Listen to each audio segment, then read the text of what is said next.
Siema, słuchaj, tabeleta, coś wam powiem.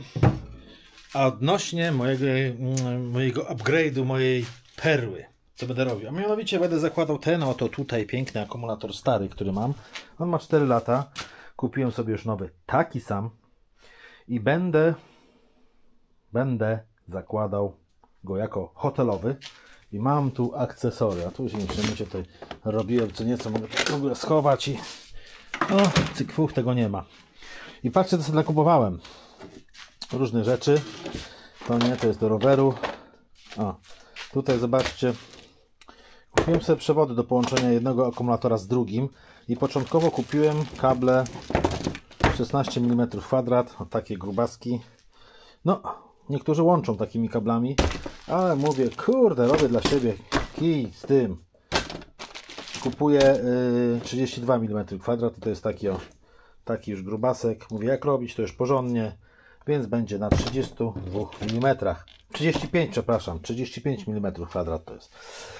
Dodatkowo chcę wymienić sobie instalację, czyli instalację do Webasto, instalację do oświetleń, do gniazdek USB, no, do wszystkiego, co tam potrzeba w samochodzie, do odbioru po prostu energii. Na kabelek 2,5 mm kwadrat. Wiem, że 1,5 starcza, ale ja sobie założę 2,5 i może się psioczyć. Tutaj oczywiście konektorki najróżniejsze do podłączeń. 2 paczki sobie konektorów kupiłem. Tutaj mam termometr cyfrowy, ale to wam powiem na inny temat. To jest do innego projektu. Też sobie kupiłem. Do tego oczywiście kupiłem wyłącznik, żeby po prostu rozłączać ten drugi akumulator, wiecie, bo tam klema tańczy sobie pod fotelem, bo ja mam pod fotelem miejsce na hotelowy akumulator i klema by sobie tam tańczyła, jakbym w razie W wyciągnął ten akumulator i mogłoby dojść do zwarcia. A tak przekręcam sobie ten wyłącznik, wyciągam i na klemie już nie mam zasilania. Separator już jest w samochodzie zamontowany, to o tym się dowiecie w następnym filmie. Separator cargo do 140 A, wystarczająco jest moim zdaniem. Tutaj przejścia kablowe różnego typu, tu gdzieś nawet miałem większy, o, to się może przydać, to mi tak zostało skądś. Tutaj mamy taką gustowną skrzyneczkę, w ogóle ją wyciągnę, bo nie ma co. Skrzyneczkę bezpieczników, no taką sobie kupiłem, to się wykręca elegancko, cyk, fuch. I tutaj mamy na 4 bezpieczniki, tyle mi wystarczy. Podłączenie z jednej, jak i z drugiej strony, no takie gustowne.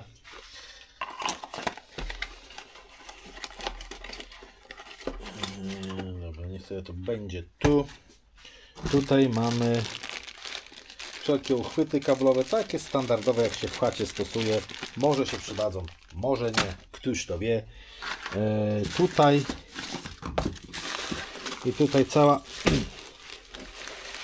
Tutaj cała masa przekaźników, mocowań, gniazdo przekaźników, bo chcę wszystko zrobić elegancko na przekaźnikach. To wszystko będzie zamontowane gdzieś tam fajnie, tak, i je można łączyć, ponoć te przekaźniki jakoś tak, także wszystko będzie perfekto.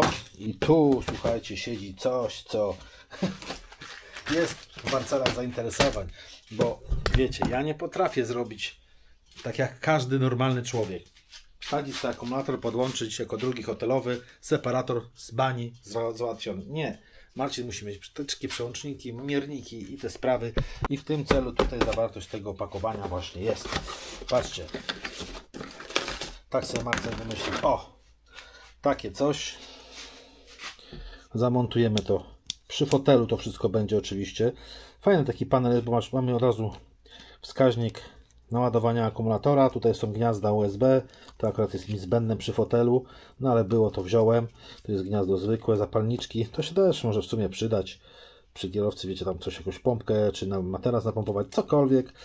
No i tutaj mamy, o Jezu, palec, tutaj mamy wszelkiego rodzaju przełączniki, są etykietki do przyklejenia tutaj pod spód, w zależności co będziemy tam robili.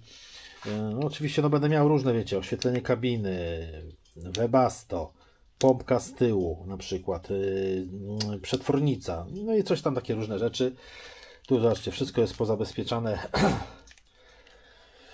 Już bezpiecznikami, ale to tak to wywalę wszystko. To jest fajnie, bo patrzcie, macie wszystko gotowe. Plus, minus, podłączacie, gniazda już Wam działają, rozdzielenie na przyciski, wszystko jest. I wszystko idzie przez bezpiecznik do odbiorników, ale u mnie będzie po drodze jeszcze przekaźnik i dopiero za przekaźnikiem będą te właśnie bezpieczniki, właściwie nie te bezpieczniki, tylko bezpieczniki, które będą siedzieć w tym oto tutaj, w tej skrzynce bezpieczników, więc to będzie mi zbędne. W sumie jak już jest, to po prostu podłączę, co będę tutaj ciął. Po prostu podłączę jako dodatkowe zabezpieczenie, niech sobie siedzi, tym bardziej, że tutaj już powsadzali, widzę, bezpieczniki chyba, no tak, są bezpieczniki 15 amperowe, w zupełności wystarczą do obciążeń przekaźnika. No, przekaźnik jest małym prądem sterowany, a on dopiero przekazuje dalej większy, także no niech, jak jest, w sumie to niech będzie, nie będę tego nakrywał, co nie? No i tu możecie zauważyć, na stole leży zacisk. Tak, zacisk jest. Kupiłem oryginalny zacisk volkswagenowski, używany, zregenerowany. O, to jest system ATE. A po co to kupiłem? Po to, że jak wiecie, mam problem z tym lewym kołem. Skrzywiło mi już drugą tarczę. Pierwszą też były wymieniane 2 lata temu przez poprzedniego właściciela. Skrzywiła się. Coś zaczęło pukać przy skręcaniu, przy hamowaniu. No i po wymianie na nowe tarcze, cały komplet z klockami wymieniłem sobie i znowu po 200 km znowu zaczęło bić mi kierownicą tylko przy hamowaniu. Więc spadło na tłoczek. Tłoczek albo, znaczy cały zacisk, bo już od wielu osób się dosłuchałem na zlotach właśnie, że zaciski powodują krzywienie się tarcz, więc w pierwszej kolejności poleci to. Oczywiście wcześniej zmierzymy sobie bicie, ten tarcza wiadomo, że jest krzywa, ale jeszcze też sprawdzimy, ale sprawdzę bicie piasty. Też ją sprawdzę, w razie czego wymienię także piastę. Kupię jakąś używkę, po prostu wpierdzielę. No i tyle. Także to będziemy też wymieniać. Zobaczcie, dopiero co regenerowałem te gumki, a to jest wszystko, zobaczcie, wszystko ładnie, elegancko zrobione. Także tyle, no tyle będziemy robić. Tutaj sobie jeszcze kupiłem specjalne narzędzie do zaciskania. O, ja sobie palca utnę. Urządzenie do zaciskania tych dużych takich konektorów, dużych i małych, nie? Chcę to zrobić porządnie, w końcu, żeby było tak, jak należy. Chociaż raz. No tutaj jeszcze tam zaciski do akumulatora. No i gitara. I będzie gitarro. Także myślę, że to się wszystko sprawdzi. No i czeka mnie teraz robota. Ale zanim się jeszcze za to wezmę, jeszcze będę wymieniał osłonę przegubu po lewej stronie, bo też mi pękła tam olej, smar się troszeczkę wydostaje. Też przyjdzie, to też się tym zajmiemy. No to są części eksploatacyjne, więc nie ma się co dziwić. Wymiana, mam nadzieję, że będzie prosta. W T4 jest prosta wymiana, przynajmniej tam, gdzie jest śruba przykręcająca tą piastę, bo gorzej jak jest nakrętka. To wtedy jest problem, bo wtedy trzeba zbijać tą końcówkę półosi, przegub. A jak jest śruba, to tą śrubą, co przykręcamy piastę, możemy łatwo zrzucić przegub, co Wam zresztą pokażę. Robiłem to już nieraz w poprzednim Volkswagenie, którego miałem w Multivanie T4 też. A jeszcze zapomniałem o jednej rzeczy. O, tutaj sobie kupiłem tarczę do szlifowania piasty, znaczy do wyrównania, nie szlifowania. To jest ściernica, takie kurde te włosy murzyna, czy jak to tam się nazywa, i odpowiednia nakładka. To jest, widzicie, na pół cala. Wkrętarką można to po prostu.